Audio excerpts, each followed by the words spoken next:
नाथनगर विधानसभा क्षेत्र से विधायक प्रत्याशी रहे जैद हसन के प्रधान कार्यालय में ईद के मौके पर ईद मिलन समारोह का आयोजन किया गया, जिसमें हिंदुस्तान की गंगा जमनी तहजीब देखने को मिली। इस कार्यक्रम में मोहब्बत, भाईचारा, प्यार और आपसी सद्भाव का पैगाम दिया गया। जैद हसन ने सभी मेहमानों का स्वागत किया और एक दूसरे को गले लगाकर ईद की मुबारकबाद दिया। ईद मोहब्बत और भाईचारे का पैगाम देता है। जैद हसन, क्या है पूरी खबर, आइए देखते हैं हमारे संवाददाता फैजुल शेख की इस खास रिपोर्ट में।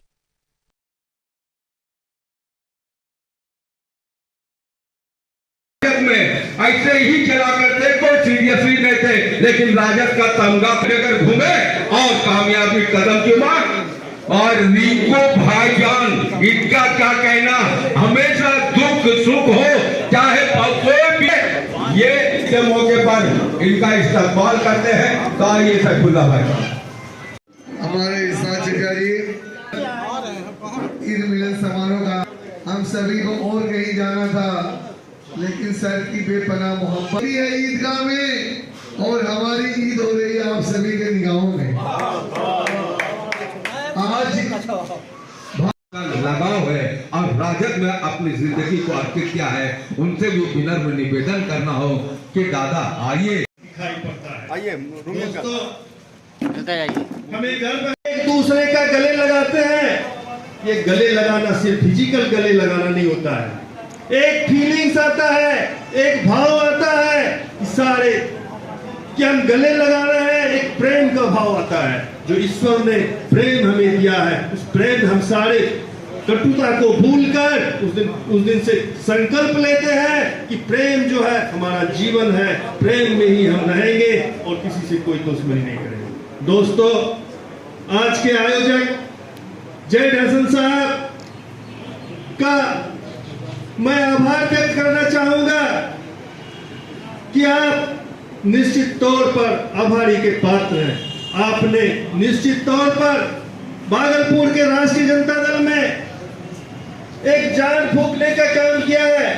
लोग आते हैं, चुनाव लड़ते हैं और चले जाते हैं, लेकिन आपने जिस तरह राष्ट्रीय जनता दल को पकड़ के रखा है, जिस तरह राष्ट्रीय जनता दल के कार्यकर्ताओं का आप सम्मान करते हैं, निश्चित तौर पर हमें गर्व है आप पर और हमारे नेता पर भी जिन्होंने आपको टिकट देने का काम किया था।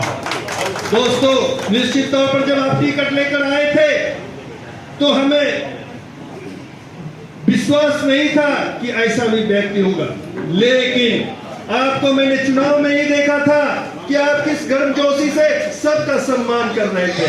लेकिन वो तो चुनाव था, चुनाव खत्म हो गया, आप छोड़ सकते थे, लेकिन आपने ऐसा नहीं किया।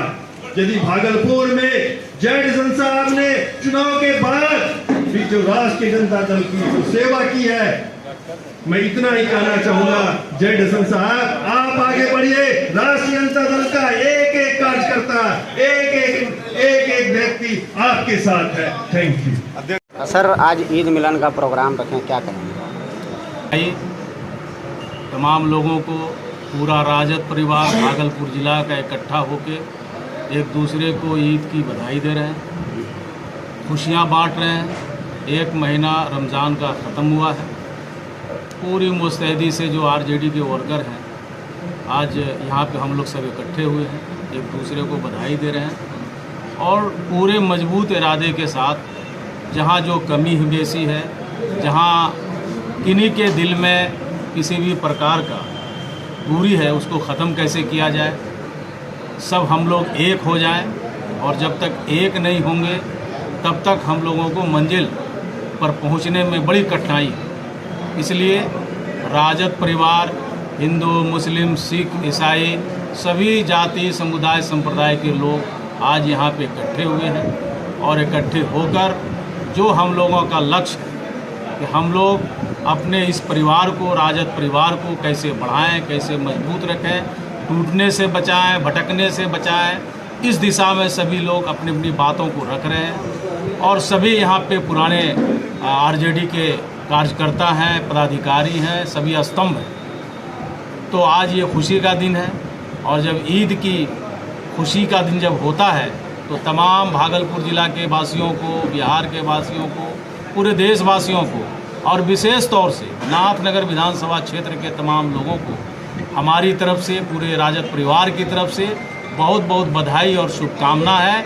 और ऐसे ही मजबूती से हम लोग इस तरह का त्यौहार पूरे शांतिपूर्ण ढंग से मनाएं और आने वाले दिन में हम लोग पूरे मजबूती से, जिस तरह से ईद में हम लोग नमाज के बाद गले गले मिल रहे हैं, लगातार ये सिलसिला जारी है, इसी तरह से मिलाने का सिलसिला लगातार जारी रहेगा। भागलपुर में आरजेडी के बैनर के तहत ये हम लोगों का उद्देश्य है और ये हम लोगों का लक्ष्य है। इस दिशा में हम लोग आगे बढ़ेंगे कि कैसे अपने युवा नेता तेजस्वी यादव को पूरे बिहार में स्थापित रखें और पूरी मजबूती से उनके मार्ग निर्देश में हम लोग बिहार के सामाजिक न्याय के लक्ष्य को प्राप्त करें। क्या मामला था बीएन कॉलेज में आपको रोका गया? आप तो पदाधिकारी रहे। कोई नहीं रोका गया।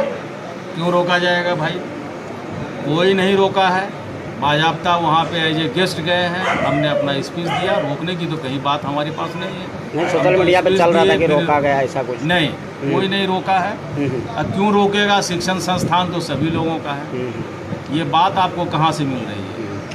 ये आया था कि कुछ लोगों ने बताया कि भाई आपत्ति, तो ये शिक्षण संस्थान सामाजिक धरोहर का जो भी संस्थान है उसमें सभी लोग जाने के लिए कार्यकर्ताओं ने रोका था, सुनते हैं ऐसा कुछ? कोई नहीं रोका है। कोई नहीं रोका। स्थान पे तो कोई था ही नहीं। वहाँ पे तो प्रोफेसर्स थे, एनएसएस के स्टूडेंट थे, कोई ऐसा वर्कर, कोई ऐसा संगठन तो वहाँ पे था ही नहीं। और बाजाबता हम क्या, कई गेस्ट थे, सही गेस्ट ने अपनी बातों को रखा।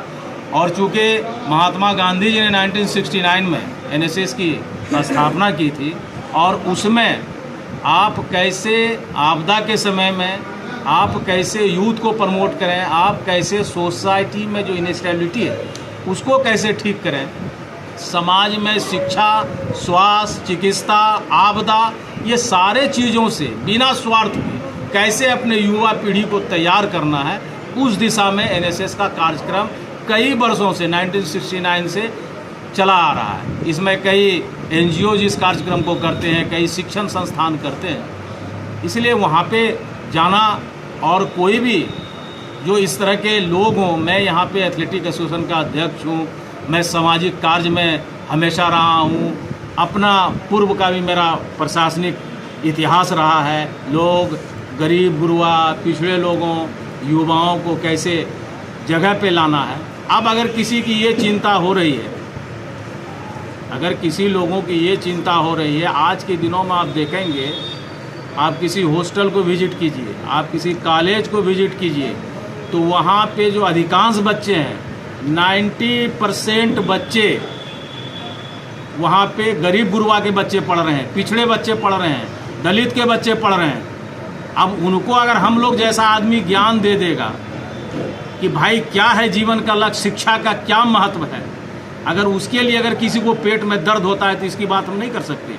लेकिन हम जब शिक्षा की बात होती है तो हमारा ये प्रयास रहता है कि पिछड़े, दलित, अल्पसंख्यक, ऐसे समाज जो आज भी शिक्षा से दूर हैं और सरकारी संस्थान का शोभा वही बढ़ा रहे हैं। वहाँ पे बड़े जो बिजनेसमैन हैं, बड़े लोग हैं, उनके बच्चे नहीं पढ़ते हैं, उनके बच्चे दिल्ली, बम्बई, कलकत्ता में पढ़ते हैं, बड़े बड़े इंस्टीट्यूट में पढ़ते हैं, प्राइवेट इंस्टीट्यूट में पढ़ते हैं। सरकारी विद्यालय या सरकारी कॉलेज में सिर्फ और सिर्फ जो वास्तविक स्थिति है, आप लोग भी देखते होंगे कि 90% लोग गरीब गुरबा के बच्चे वहाँ पढ़ते हैं। अब गरीब गुरबा बच्चे शिक्षित हो जाएं, ये कैसे किसी को बर्दाश्त होगा? लेकिन हम लोग चाहते हैं कि गरीब गुरबा भी शिक्षित हों, गरीब के बच्चे को भी शिक्षा प्राप्त करें, बड़े पद पे जाएं, राजनीति में आएँ, है ना, ब्यूरोक्रेट्स बने, इंजीनियर, डॉक्टर्स, बिजनेसमैन, उनका भी अधिकार है इस देश पर।